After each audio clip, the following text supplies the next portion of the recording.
d'accord avec ça? Est-ce qu'il y a des questions là-dessus? C'est parfait, tout le monde a compris. Vous avez pu remarquer hein, que 100%, c'est game over. Une perte de capital, il n'y a plus de... Quels sont les leviers employés par exemple, les personnes qui ont peur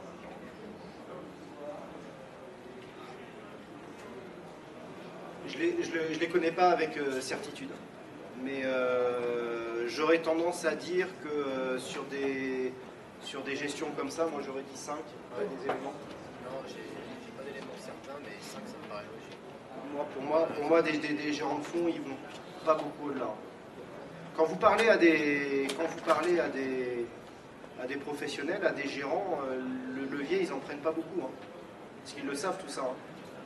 C'est des maths. Hein, c'est dire pour être gérant, il faut avoir fait des études assez poussées. Et ils le savent ça. Et le levier, ils n'en prennent pas beaucoup. Ça, c'est une courbe très simple. Par exemple, de l'évolution d'un portefeuille avec des gains, des pertes.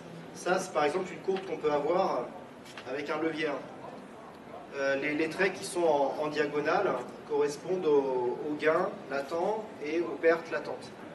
Vous voyez qu'on a quelque chose qui, d'un point de vue global, est relativement positif. Ça, c'est en levier 1. Et vous voyez qu'à un moment, on a une perte latente maximum qui avoisine environ les 30%. Cette stratégie qui est gagnante, si on lui applique un levier 5, d'accord ? À partir du moment où on dépasse un drawdown théorique de 20%, c'est terminé. On a mis un effet levier. À la base, on avait une stratégie qui était gagnante. On a mis trop de levier. On a eu trop de pertes latentes. Un drawdown donc qui n'était pas supportable. On a vidé notre compte. Ok ? C'est à ça que ça sert le money management. Définir son risque. Mais quand on définit son risque, on prend en compte cet effet levier qui, s'il n'est pas maîtrisé, est vraiment destructeur. L'effet levier, c'est une bonne chose. Hein. Je ne suis pas en train de dire qu'il ne faut pas prendre l'effet levier. Ça permet notamment, si vous avez plusieurs positions qui sont diversifiées, sur des stratégies diversifiées, sur des actifs diversifiés, à avoir beaucoup plus de positions parce que vous avez un niveau de couverture faible sur chaque position. Ça vous permet de beaucoup plus diversifier pour avoir, je dirais, une gestion correcte et efficace. Ça, c'est intéressant dans ce cas-là, le levier. Ok ? Ça vous permet d'avoir une gestion intéressante. Mais si on met, si on fait la roulette, soit tout sur le rouge, en général, ça marche une fois, deux fois, trois fois, et puis après, c'est terminé.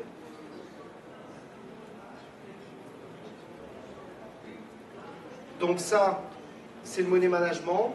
Donc Pierre, tu vas présenter un petit peu ce que dans YouTrading, on va présenter. Donc ce que j'ai oublié de dire aussi, c'est que vous pourrez me retrouver sur YouTrading pour toutes les formations, notamment liées au money management, aux stratégies de trading, etc. Là, on parle du money management. Ensuite, je vais vous parler de stratégie de trading, ce qu'on peut mettre en place pour avoir de bonnes stratégies de trading et comment je vous montrerai. C'est pas fini. Hein. Donc, on ne peut pas faire plus de 3,5% par mois. Pardon? On ne peut pas faire plus de 3,5% par mois. Si, vous pouvez le faire, mais avec beaucoup plus de risques. Tout est possible. Mais ce qu'il faut vous dire, c'est que si vous faites plus de 3,5% par mois, si c'est votre chiffre, vous allez prendre beaucoup plus de risques. C'est tout. Pardon? 5%. Oui. C'est énorme. C'est énorme. Ça fait, en réinvesti, un calcul rapide, ça doit faire un rendement annuel de 80%. Quasi impossible. C'est dur.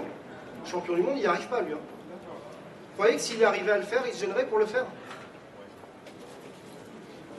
Lui, il n'y arrive pas. Donc après, moi, qui suis, je dirais, novice en trading, est-ce que je vais y arriver? Alors que lui, ça fait 20 ans qu'il est dans le métier, qu'il n'y arrive pas. C'est ça la question qu'il faut se poser. Bien sûr que c'est possible, tout est possible. Il y a des gens qui, sur une période très courte, arrivent à avoir une performance exponentielle. Ça existe. Il y en a des gens, je veux dire, on voit dans des concours, dans des... Ça existe. Mais sur du long terme, est-ce que vous allez arriver à tenir cette performance-là? Moi, personnellement, je ne connais personne avec un track record certifié qui arrive à tenir cette performance. Personne. Il y a beaucoup de gens qui viennent sur le site en me disant que mes performances sont moyennes, pour être gentil. quand je leur demande de me présenter leur performance, tout s'évapore. C'est possible, mais avec un niveau de risque où vous risquez votre capital tous les mois. Il faut être clair. Après, il faut savoir ce qu'on veut.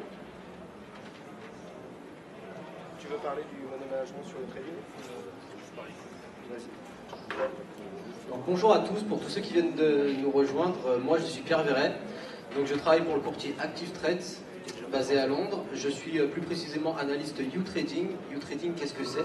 Donc c'est un nouveau site que nous sommes actuellement en train de lancer. Il n'est pas encore pleinement opérationnel, il devrait l'être dans les prochains jours, les prochaines semaines à venir. Voilà. Donc à travers ce site, qu'est-ce qui se passe? C'est un site entièrement dénué de toute démarche commerciale. C'est un nouveau site qu'on a essayé de faire afin de, je l'ai dit tout à l'heure, de regrouper le plus de traders, qu'ils soient professionnels comme néophytes.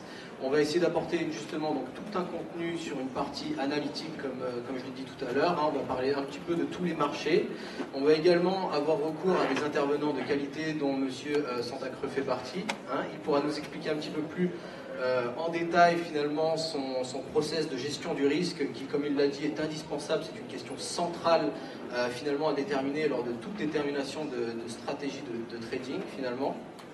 Donc auparavant, il y a encore quelques années, finalement, la première chose, la chose la plus importante en trading était le retour sur investissement. Les risques étaient pris en compte, mais étaient encore secondaires par rapport au retour sur investissement. Aujourd'hui, c'est un petit peu l'inverse qui se passe.